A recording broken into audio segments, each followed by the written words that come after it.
let's get started. Hey, are you using a power supply right now? Move to the center so I can have better eye contact. Fine. Okay, here's the deal, okay?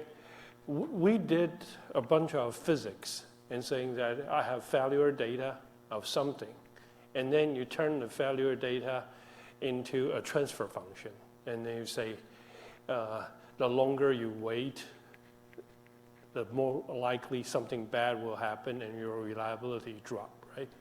So how late is too late? And then on the other hand, we're saying that a lot of times how late is too late really is a psychophysical thing, is how you feel about it. So really we're talking about two transfer functions now. One is based on the historical data, how late is too late. The other one is the psychological judgment of how late is too late. And the most modern application on that, I can give you another example, is using it in customer management.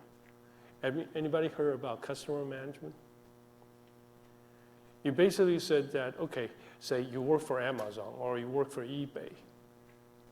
And sooner or later, some customer, they will say that, what will be the competition for Amazon?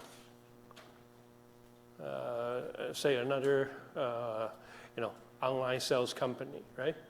And a lot of time, you want loyal customer, right? And the loyal customer keep buying things from certain place. And I heard this before.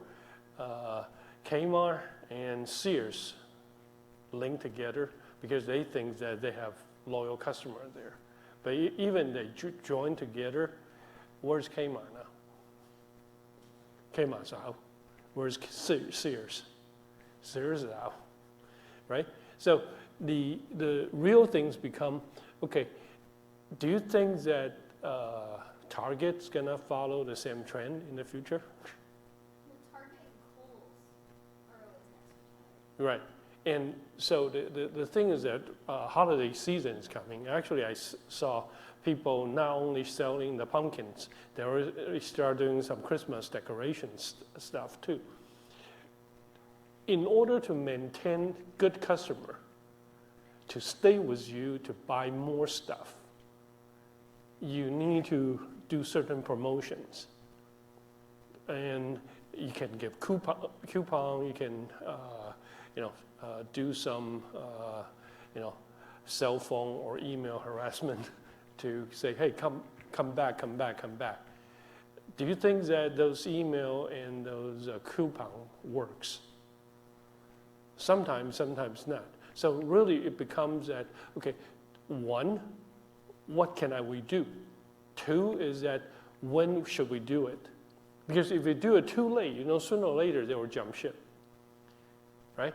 Especially this year so far, anybody feel the pain of inflation? Yes, a lot of stuff getting more and more expensive. So people start doing the same thing, try to figure out that, okay, how late is too late when I give you a coupon? You don't want to send all the stuff out too late and, past the point of no return. But you don't want to do it too early. If I give you a Christmas coupon right now, to some people, they do their Christmas shopping over a long budget plan. It probably is a useful thing. But for some people, they wait till last minute. I usually don't do shopping until last minute. And, that may not work. So they need to identify who, when, how much all the time. So if you look at it that way, you treat customer like what? Like reliability products, like soldier survival rate. And just go online, you will find that there are a lot of research paper done that way. But the only reason I know I'm only giving you lip service here because all the math example is based on epidemiology and electronics reliability. But the the story, the motivation behind it is exactly the same. The math behind it is exactly the same. So now let's go back to how late is too late. So you need to ask people how late is too late through a psychophysical judgment. So last time, I said that we can do this by saying, okay, this example, right? Intensity gradually increase. The proportion of people said, oh, I can feel it, I can see it. It's getting higher and higher, okay? And this was a study I done, what we call SVS, when I was in another institute. We got a NASA projects. Basically, we call free fly, and to let people decide, okay, if they can fly, instrumental fly, by using this panel. And this, of course, we're changing the complexity, the clutterness of certain things. And when the intensity increase, of course, people will say, oh yeah, I see it, I see it, I see it. But, you know, the question really becomes how to linearize it. So we use a regression to regress the z-score. And once you regress the z-score, you can find a constant stimuli, 12, okay? And you can eyeball this, and probably you note somewhere around here is the right number, because look at here, it's somewhere around 50, right? So if I'm just roughly interpolate this, I'll say probably somewhere around 11.5, but our regression shows 12, okay? And how to do this regressions? Last time I said you use this example rather than using Excel, because when you use this example, I want you to pay attention.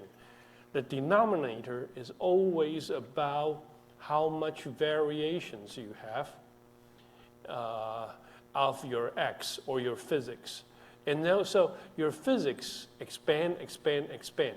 And then your psychophysics is between your z-score and your phi value, the area increase proportionally. If this and this increase in the same rate, okay, this two value increase at the same rate, okay? So in other words, look at here. If I turn z, just look at equation A. If I make z equal to phi, numerator and denominator will be the same, right? Right? And if the numerator and denominator is the same, what will be the value of A? 1. So it's 45 degrees. And if it's 45 degrees means what? Physics increased by 1, psychophysics increased by 1, by, you know, just proportional growth. So the slope is equal to 1. But however, if my z, psychophysics, grow faster than phi, okay, then this A value should be greater than 1. Would you agree? Okay, so that basically just says that it really is area proportional to the square, the variance. So you can also look at this as like covariance over variance. I co-vary with you. It's proportional to the variance growth. Then, you know, you vary more and more. I co-vary with you more and more, and this value will equal to 1. Okay, so regression is a very, very good linearization, especially after the Z transform, about how fast is too fast, how good is too good, because we linearize it. And now let me ask you this. Do you remember in our physics part, when we did all the distribution of all the, you know, gamma distribution, Weibull distribution, how did we try to determine if that distribution can be used? We also rely on linearization, right? If at the end you see the distribution using the log, and you start seeing a straight line, you can linearize it. And so no matter physics or psychophysics, we're playing the same games. Linearize it so we can figure out, oh, where is the stopping point, okay?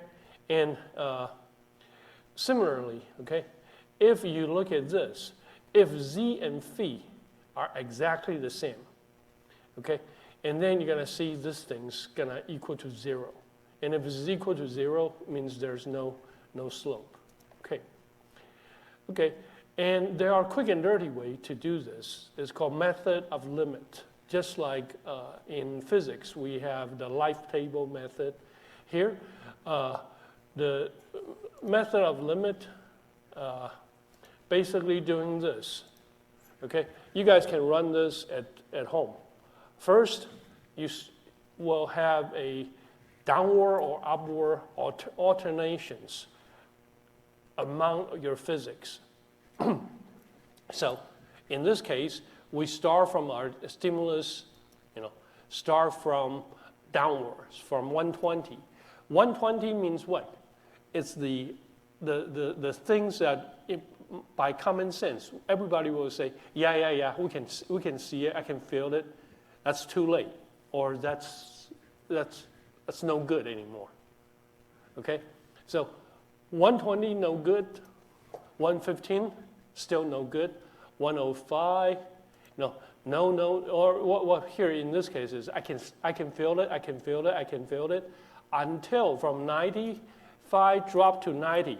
Suddenly your human subject said, no, I cannot see it, I cannot hear it anymore. So you drop one more time, also is no, I cannot hear it. So you find the first crossover is somewhere between 90 and 95. Okay?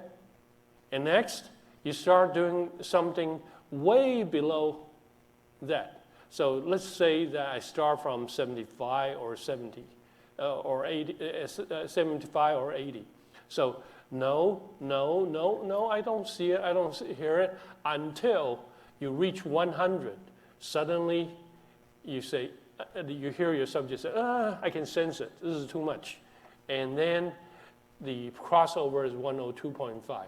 First of all, can anybody speculate for me why there is a difference between downward crossover and upward crossover at different points?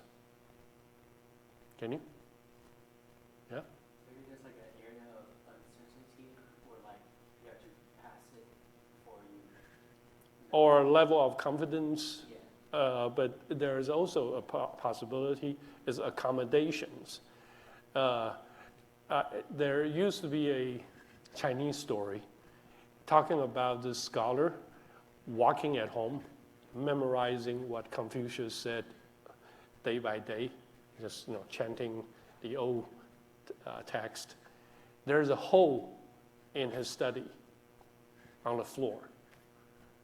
Okay, so after a while he got used to that hole. So every time when he passed that hole, he's kind of like feel the dip and then move out. Feel the dip and move out. One day, okay, his family said, it's enough for the old guys. Let's level the floor. They leveled the floor without letting him know. Guess what happened? The guys tripped because he couldn't handle the surprise. And actually, people talk about slip, trips, and fall litigations at the airport, in the supermarket, or at the shopping center. Guess where people tend to have their slips and trips and fall? Whenever there's sudden change of the floor material, from corey tile to vinyl, from vinyl to carpet to hardwood. Whenever there's a sudden change, if I'm paying attention to conversation while I'm walking, I cannot get used to. I could have problem to adjust. But anyway, adjustment based on this. That's why we call psychophysics. Why is psychophysics? Because it's not really what's there, it's how you feel about what's there. Yeah. How do you calculate that absolute threshold? Time out. First one, crossover at 92.5, agree? Based on yes, all the way down to no. So, like, do you take, like, the stimulus, take Yeah. The stimulus intensity, you start from, say, for example, I can do something like this, okay? Can you see it? Can you see it? Can you see it? Sooner or later, I'll reach a point. You guys say, no, I cannot see it anymore. And on this end, can you see it? Can you see it? No, I can say, oh, can you see the last word? So sooner or later, it's all about when people can say yes, when people can say no. And the stimulus intensity always starts from something you know. It's almost like the previous example here. This example, how we decide, we use the range of 4 to 20 as our experiment. Because at 4, we know people almost cannot hear it anymore, for sure. 20, majority of the people can hear it. So we interpolate somewhere in between, okay? So we're doing the same thing here. Crossover, crossover, crossover, crossover. How many crossover needed? People sometimes argue is this, okay?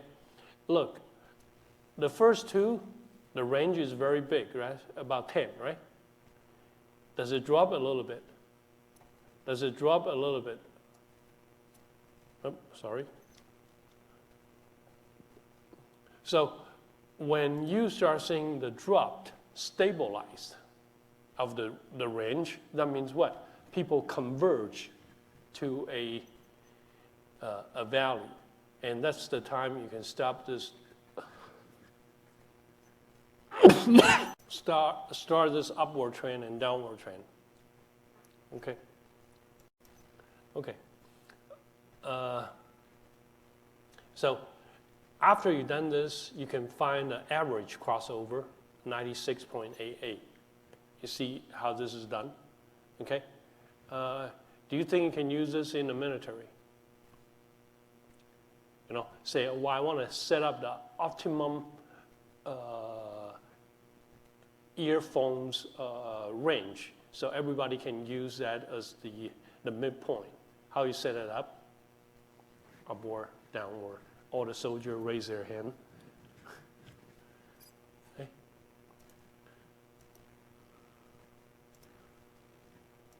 Okay. And of course, you can do this just like before. You have a 50%, 25%, 75%. Now you can do it also in the same way. And some of the, they call fuzzy logics, got a theoretical foundation from psychophysics. So in this case, we basically have ascending and descending process going on. But this time, since we start from, compared to the reference, it's lower, lower, lower, equal, equal, equal, greater. When you hit the first greater sign, you stop. So now you basically will have two crossover. One is from lower to equal, one is from equal to greater. So you have this two value, and in German they call it upper alignment and lower alignment. And then you have a descending order, greater, greater, equal, equal, lower. And then another upper bound, lower bound, upper bound, lower bound, upper bound, lower bound. And after you have all the upper bound and lower bound developed, and of course you can decide your stopping point is when these two values converge within certain range. You know that is really, really small. And then you take the average of the upper bound and the average of the lower bound, and then this 4.05, there's a name for it called interval of uncertainty. I didn't come up with this name, okay? This is the standard name for a lot of psychophysical experiment, okay? There are people having started a company for, online business and online trading, online all kinds of stuff. And a lot of time, they also need to decide how clutter is their website. They need to make sure that if they have a baseline, they put too much stuff on it, what will be the problem? People not notice what they're supposed to see. But if they don't have enough information there, sometimes people couldn't find what they want, they immediately move to another site. So it becomes how busy, it's too busy of their website design. You guys ever drive different kinds of vehicle with dashboard design? Have you ever seen the dashboard more than 4 dial? Usually it's speed and RPM, and then those are the 2 major ones, right? What's the reason people have more dial on it? Yeah, or just look fancy, right? Usually when you drive, do you look at your RPM or your temperature all the time? Unless you know your car's in trouble, right? So, same things. You guys can go online, okay? Check all the Boeing and Airbus for the pilots. You can look at all the airplane designs, 747, including SP, in the 80s. They all have analog dial, look really, really busy. But today, have you ever taken a peek of a lot of good airplanes? They only have 1 or 2 big screens. So they organize the information based on what they need. So they don't want to have too much distractions to the, okay. So the interval of uncertainty is determined by the difference between average upper and average lower. And difference in alignment is half of the value. The most important things, okay, is the point of subjective equality is equal to half of the upper bound and half of the lower bound, okay? And the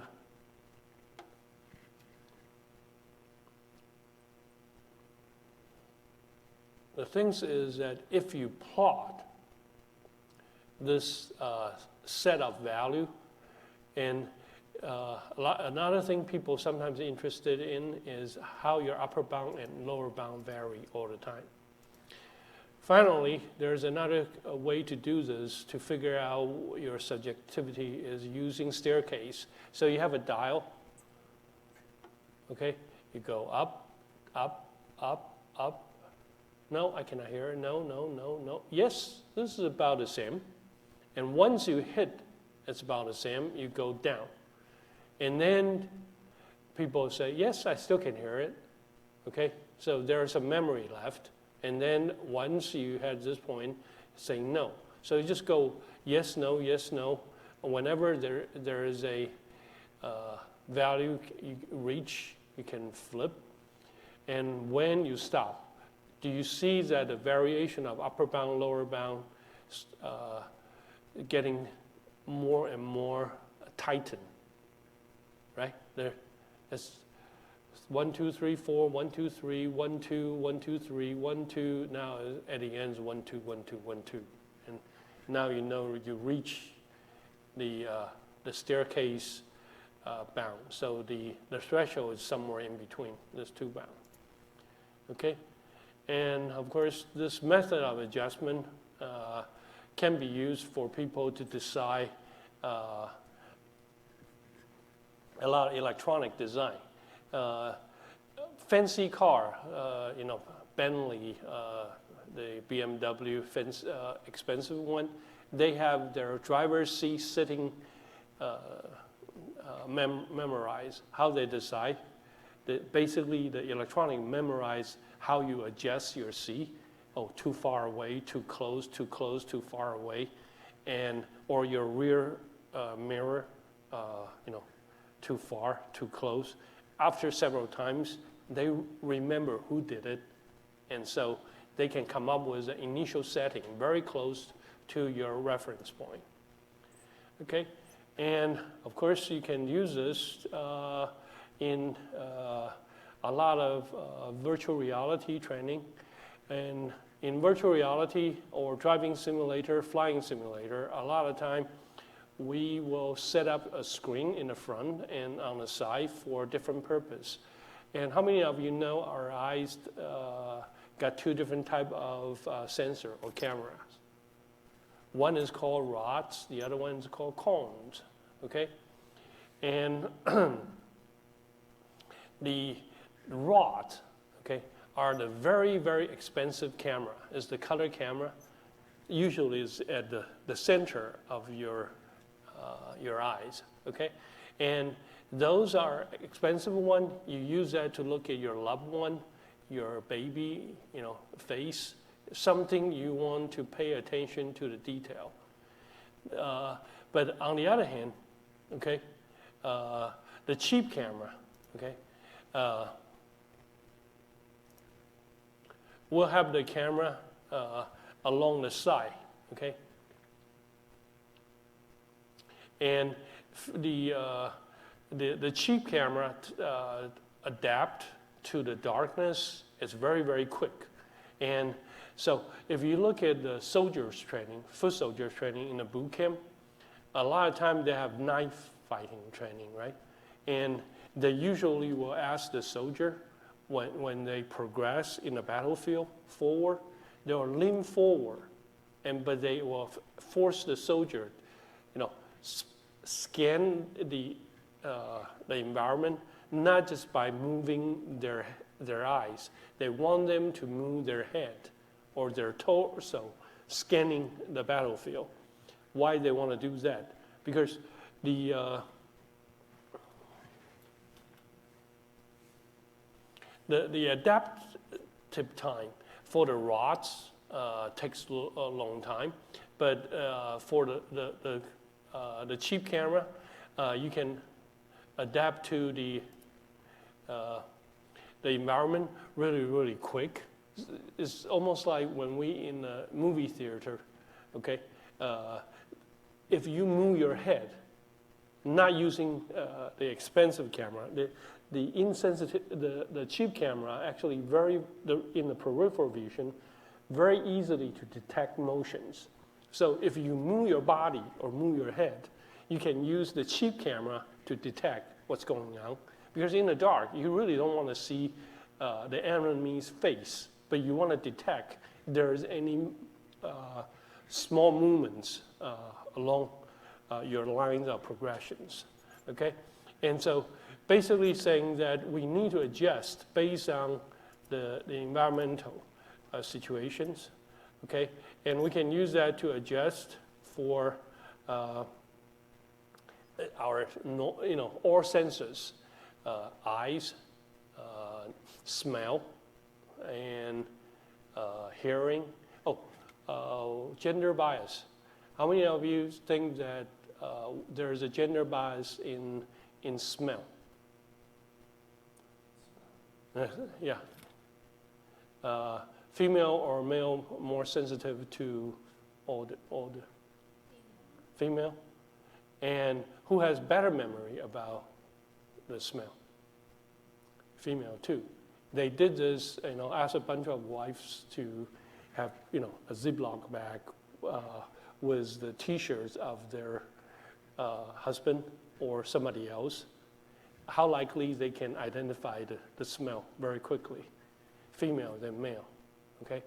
And since I'm talking about this just for fun, a few more things about gender differences.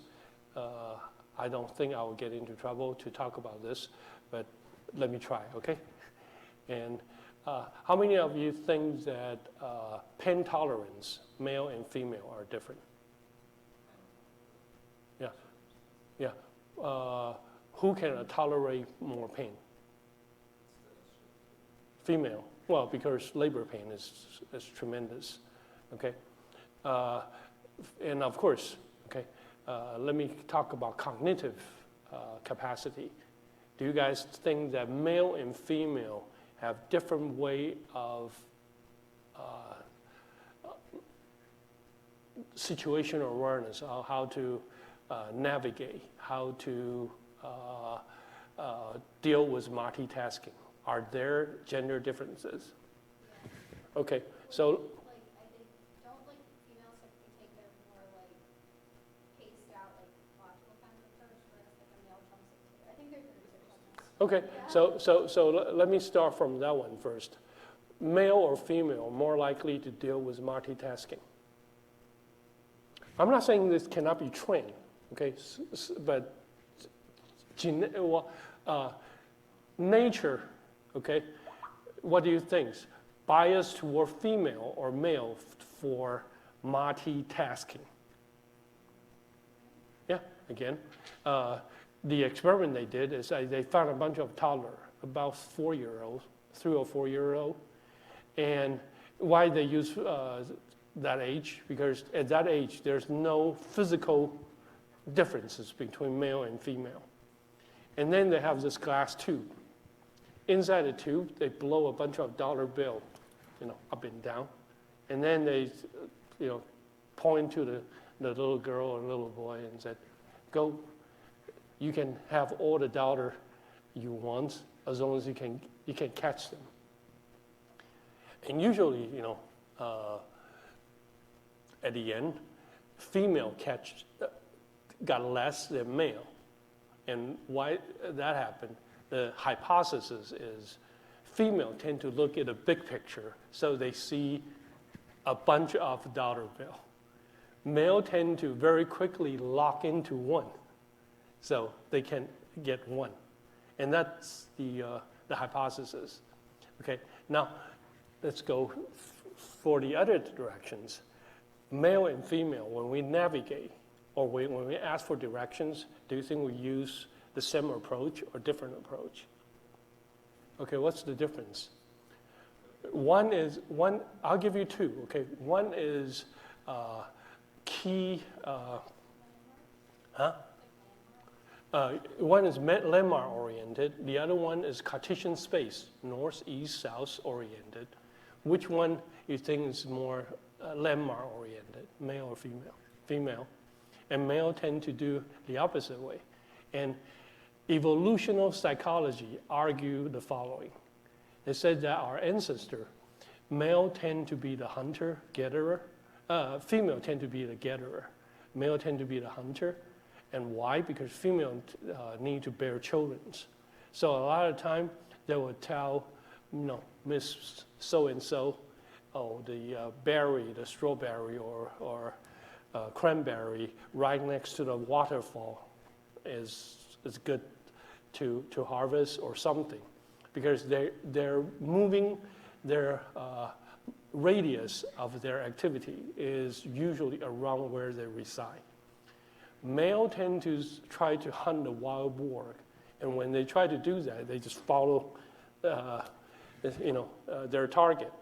And finally, they get their shot done. Is in the middle of the jungle, and they couldn't figure out how to get home. What is the only thing they can use? The sky to figure out the Cartesian space. Okay, and so people say that when we give direction, male tend to say go north 2 miles, turn southeast 5 miles, and female tend to say when you see Payless, turn left. When you see JCPenney, turn right. Then using a major landmark. I'm not saying there's no value judgment on this. I'm just saying that people argue we're using different way to navigate. But today's GPS, do you think there are bias only using Cartesian space or only using major landmark? Or they use both? Now, especially like Apple Maps now has like, if you look on like while you're navigating, Mm-hmm. it like shows the landmarks now. Yeah. What you're passing, which is helpful for me who doesn't understand directions. It's just more universally accepted to use miles, of course, that was the original long version. Yeah. It has like graphic changes, so it's not just like turn this like right mile. It's more like it like the image like even on the screen changes, so like it tells you like which one to be in and all that other stuff. Well, but the problem of using major landmark sometimes clutter the screen really quick.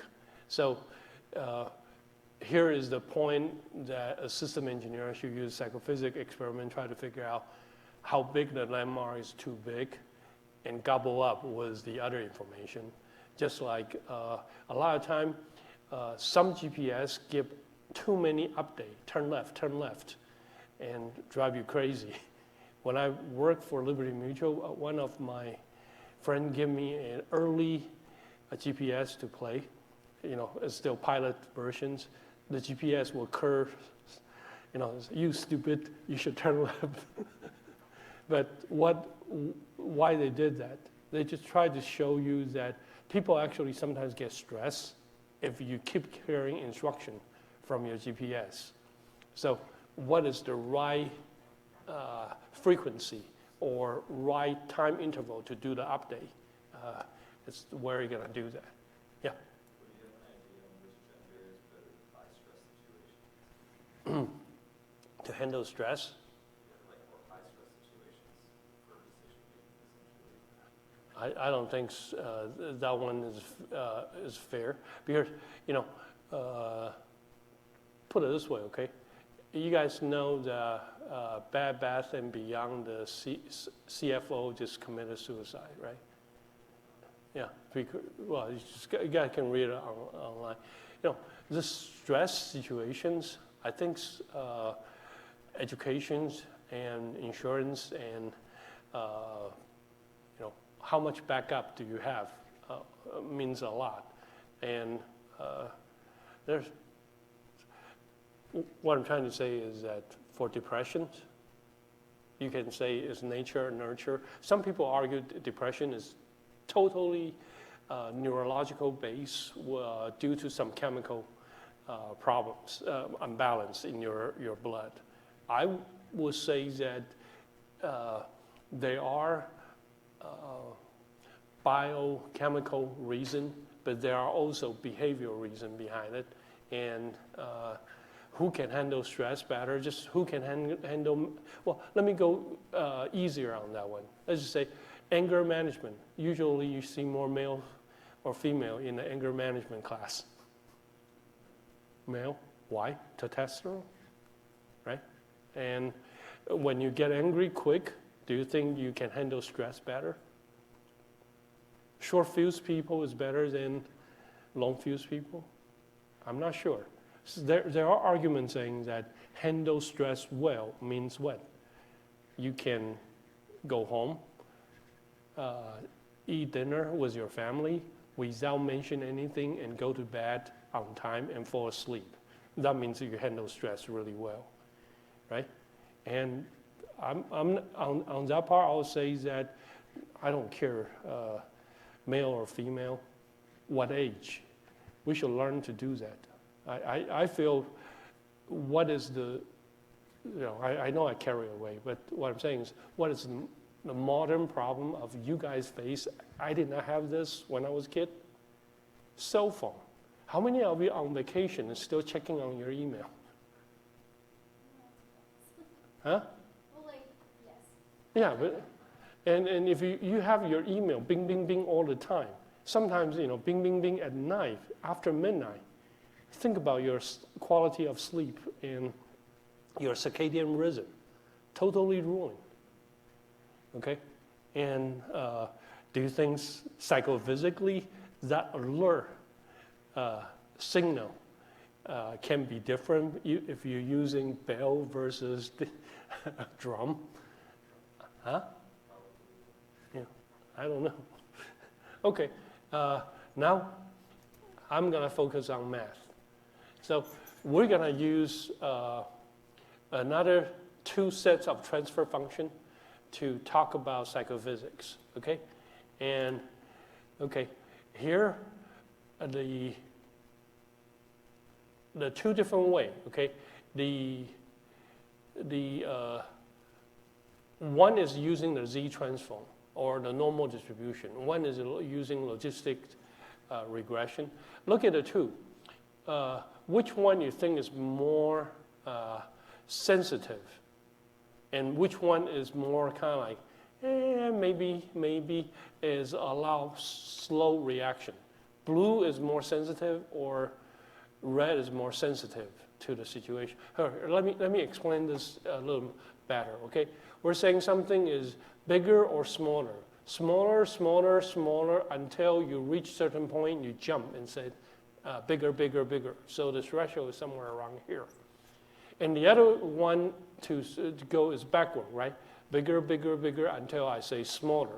So we know that the switch is somewhere between here, roughly. But where is it? Generally speaking, normal distribution using z-score, the transition is a lot more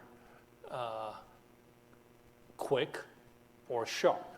So psychophysics, if you're using normal distribution z-score approach to find where is the switching point, usually you have a much sharper switching point. And the using logistic regression or logistic regression, there's a nickname right now in modern AI world. Guess what's that called? Put it down. Logistic regression really is neural network. Okay, they just use different way to talk about it. I'll show you how to do it. Okay, but sooner or later, we're really trying to figure out is where is that crossing point, right? So we know the crossing point is somewhere in between. And if we're using logistic regression approach and basically saying that, okay, I have, remember, logistic regression can be used in approximate psychophysics. Logistic regression can also use to approximate physics, okay? Law logistics can be only used for physics, okay? So now, if the probability to say yes is based on some z-score of something, so I will say this z. Oh, by the way, inside this z-score, the z could be based on some regressions. Oh, I'm very, very stressful today. If I'm very, very stressful today, I could be short-fused. So in other words, I tend to say yes early. And on the other hand, if I say I'm really, really tired and fatigued today, I could be sluggish in my reaction time. And when I use the term fatigue, also there's a problem about is your central fatigue or your peripheral fatigue. Peripheral fatigue, for example, I'm listening some rap music for too long. I'm watching certain stuff for too long. My eyes and my ears get sluggish. And central fatigue, a lot of time, is my central nervous system. My attention span just mess up because I've been meeting all day, talk to too many people. My brain's cook, okay? But either way, this z could be due to something else. But here, what I'm saying, if this is p value, then 1 minus p equal to 1 minus this value. And since upstairs and downstairs also got z, so you know 1 minus p equal to 1 over this. And one way you can figure out if that's correct, look at this term plus this term will equal to what? 1, right? Agree? On the right side of the equal sign, ez plus 1. Denominator e plus 1 ez. So we know that left and right, when they add together, equal to 1. And then pi plus 1 minus pi equal to what? 1. So this z could be some regression based on some physics. And here I'm only using one term, simple regression, because I want to make my life easy. If I really want to do this, I can do a response surface with x1, x2, x1 times x2, x1 square, x2 square, make these things really quadratic, okay? And then, you can do your partial derivative, first partial derivative, figure out your Jacobian, second partial derivative, get your Haitians out and do it that way. But that's beyond the scope. Here I'm just saying that there is a psychophysics to decide when to say yes, when to say no. Okay? And then the next thing is that if you use P plus P doing here, and you know that, look here, is really this guy over this guy, same denominator. So this thing's equal to EZ.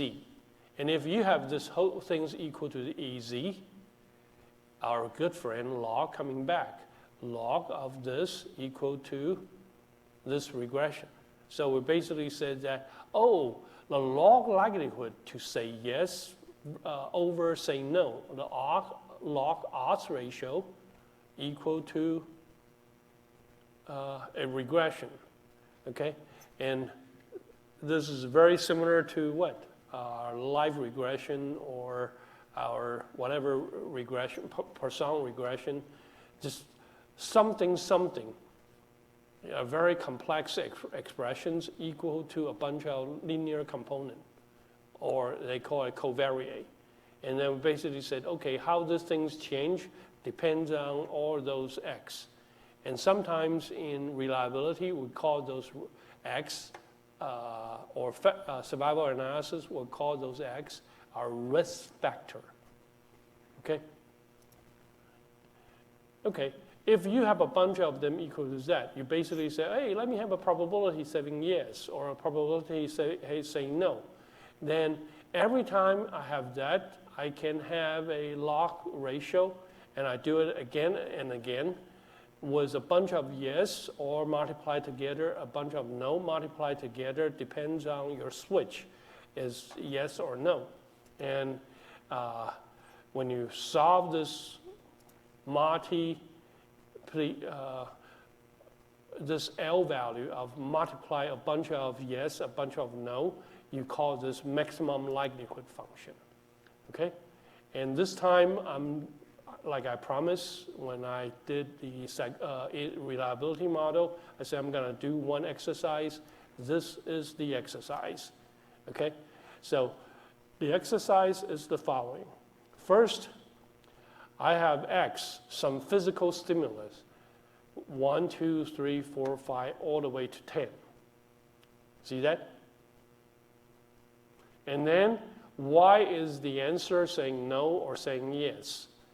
Saying no, no, yes, 4 is no, 6, yes, 7, 8, no, 9, 10, yes. So first thing first, but just by looking at this, do you think this is a reasonable sensor? It tend to say yes when X is big, or tend to say yes when X is small?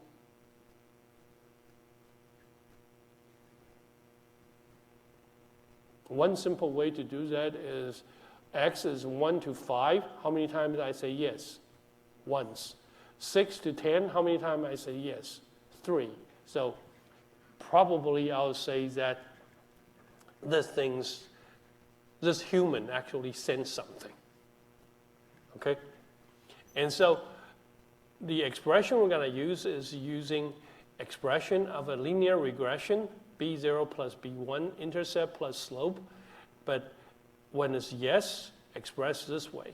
When it's no, express this way. So far, so good? This is nothing different from our survival analysis.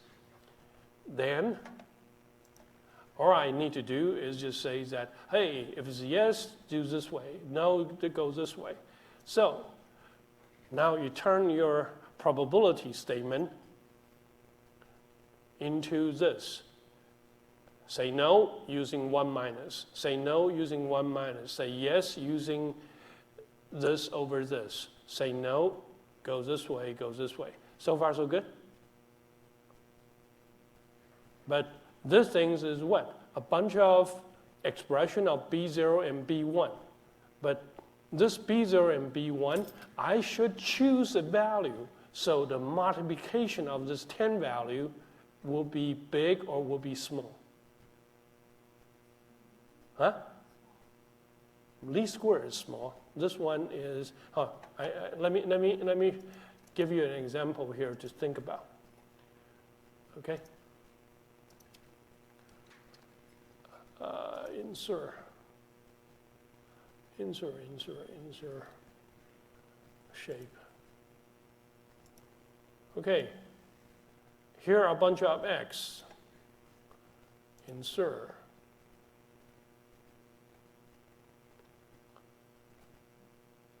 Shape.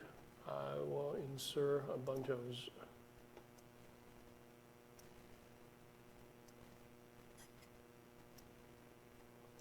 okay. Let's just say that this is the opportunity. I say yes.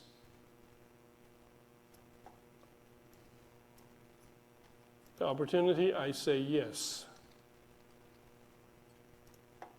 The opportunity, I say yes. And then, of course, I will have one or two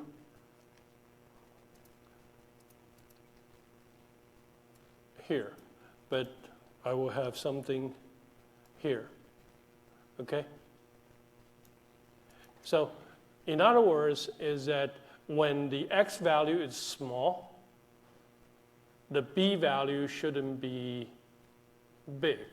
Would you agree? B1, the intercept shouldn't be big.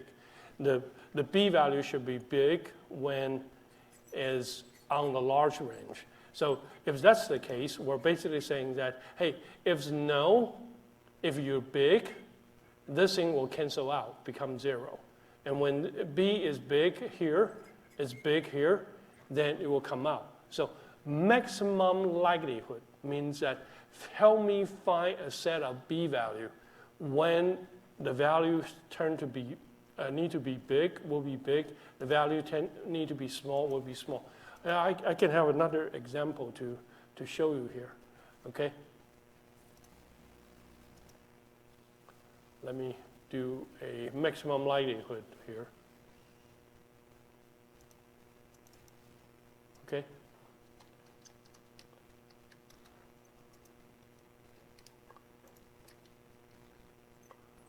Okay, let's just say that, yeah, let me fake a distribution.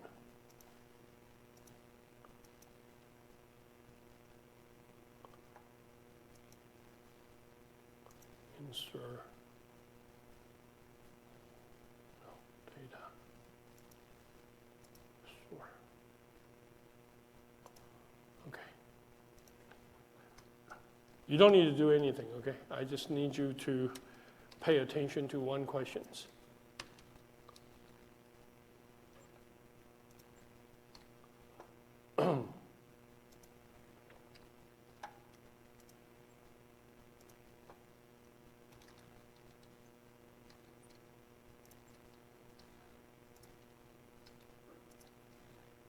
Okay, that's good enough.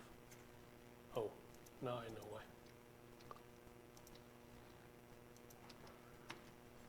Okay, so suppose I have a histogram here. Oh, this is not real histogram, right? I'm just faking it. But suppose I have a histogram here. This showing a distribution, okay? And the value is getting higher and higher here. So if I'm building a distribution to represent this whole things, okay? Suppose I'm trying to insert a, let me do it here.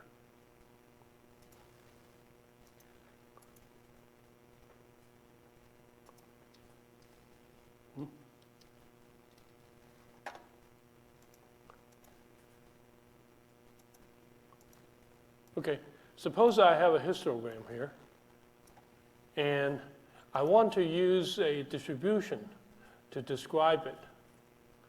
And let me find a distribution. Excel, no. Exponential distribution. And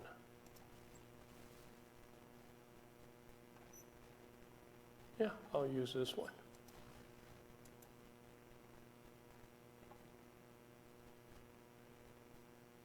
copy image.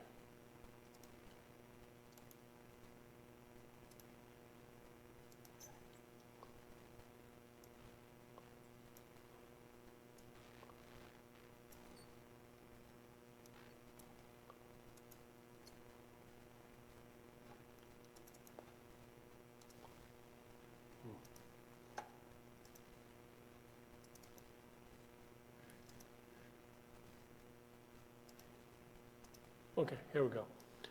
So people say, we know this is nonsense, right? The distribution of this whole thing doesn't look like a exponential distribution at all, right? But if I said, hey, I would like you to use this distribution to describe the observation of those histograms, would you allow me to put my distribution here? It doesn't make sense because I have a lot of large observation, ignore. What if I do it here? I have a lot of large observation, ignore. And then, of course, what would be the worst case if I just say that, hey, how about when you're large, I make it small. When you're small, I make it large. That's even worse, right? So what is maximum likelihood really means? Means that when your histogram is big, I have a big value associated with it. When your histogram got tiny sticks, I will have a tiny value associated with it. So maximum likelihood is find the right value to match it. So now let me give you the example how I do it.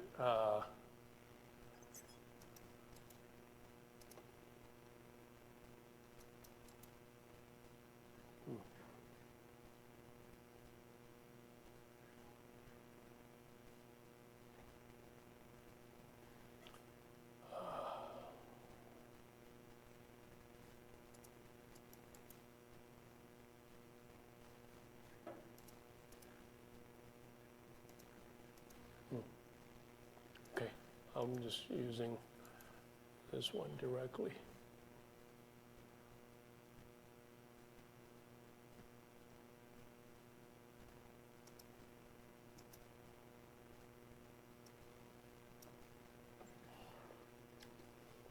See if I can find.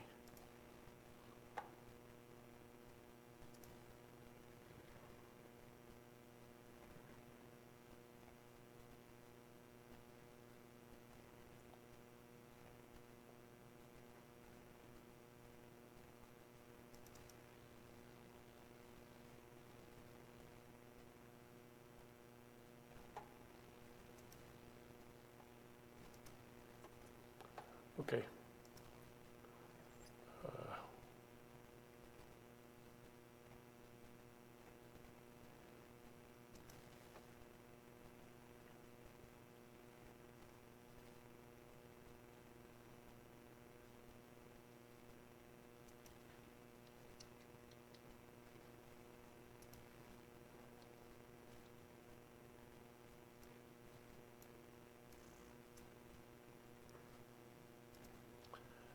Okay, so here is the first value, and the first value I used is, I'm just guessing, I'm using B0 equal to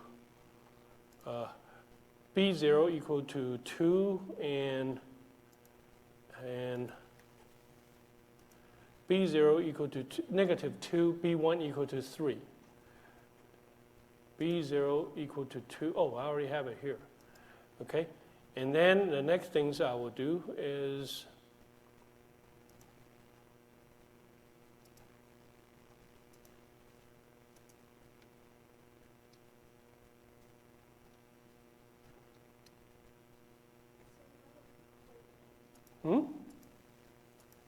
what?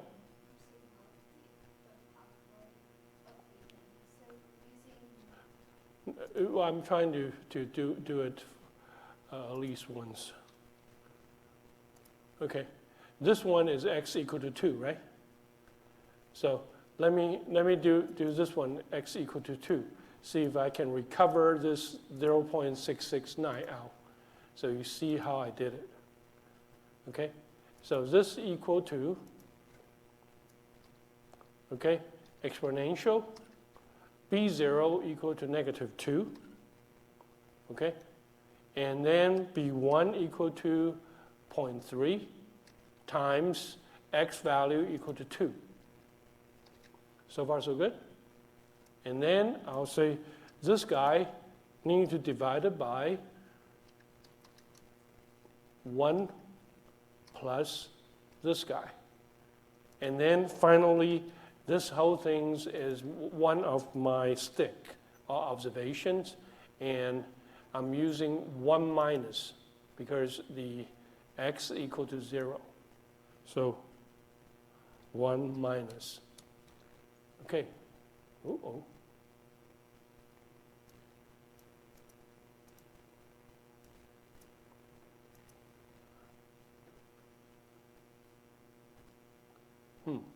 The value is not small enough, but let me do it for all of them. And, okay, so what did I do wrong here? Oh, b0 equal to -2, -2. Okay, let me just put down insert. Okay, I'll put a -2 and then 0.3. And then here, I'll use this value. Here, I'll use this value. And then I'll lock the value. And 0.3 is this value. 0.3 is this value. Okay? And 1 minus, okay.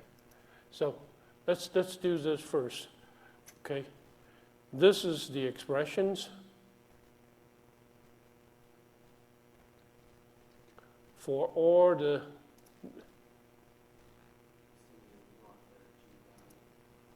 huh? The G1. Oh, I didn't block it? Okay, F4. Okay, so now I can use this expression for all the 0, okay? And I can use the expression for all the 0.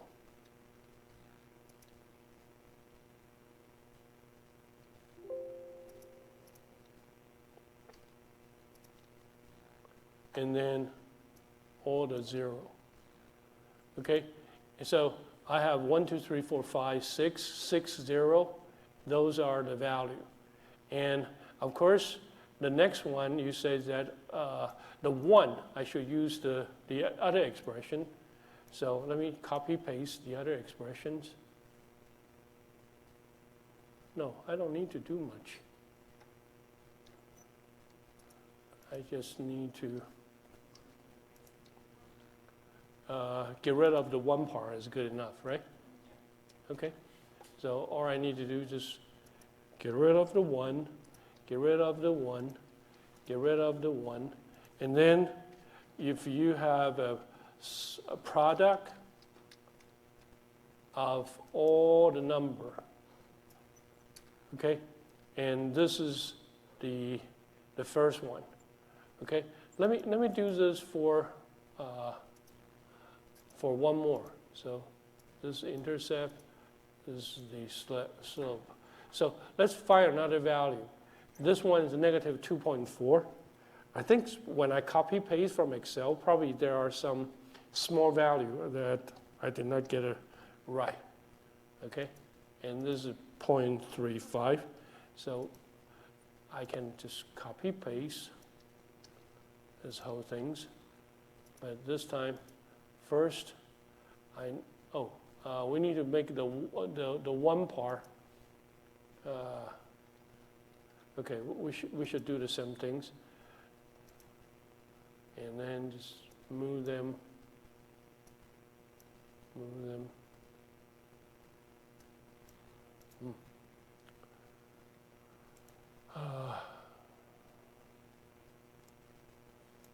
them. Move them. Okay, help me double check. This is, oh, now I see. I switched the two. Okay. That's just mistake of copy paste because now, oh, nope. What did I do wrong now? 0.24. Yeah, where it says D4, it needs to be C4. Okay. Okay. Yeah, now we're happy.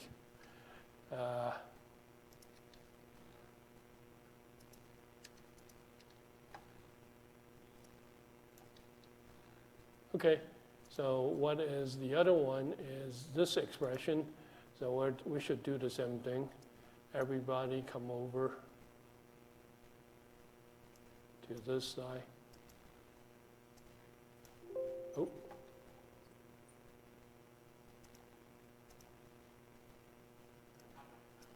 Huh? Yeah, but I'm in trend right now. Let me finish it. Okay.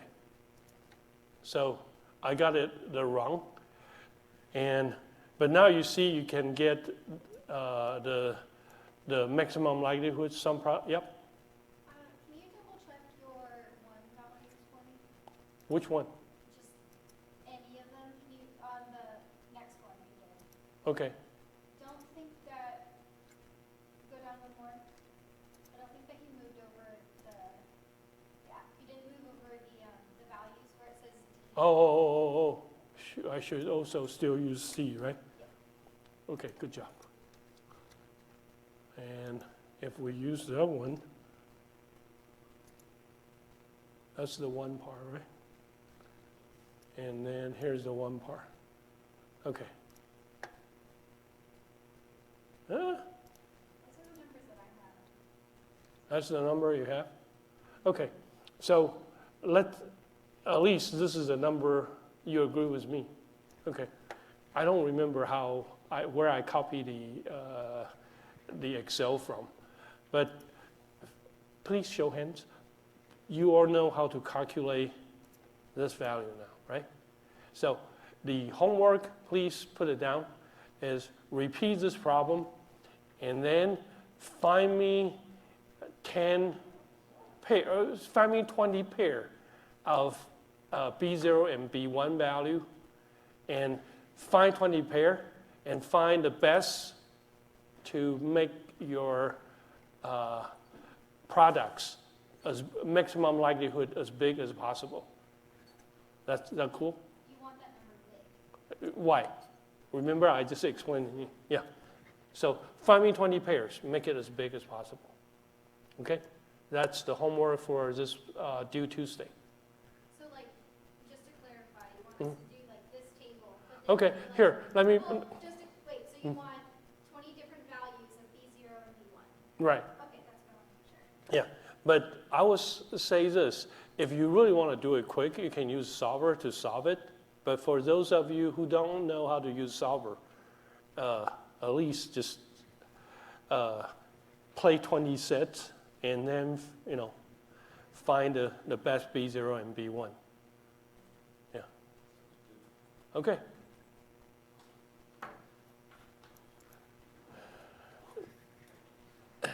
Now psychophysics and physics meet. I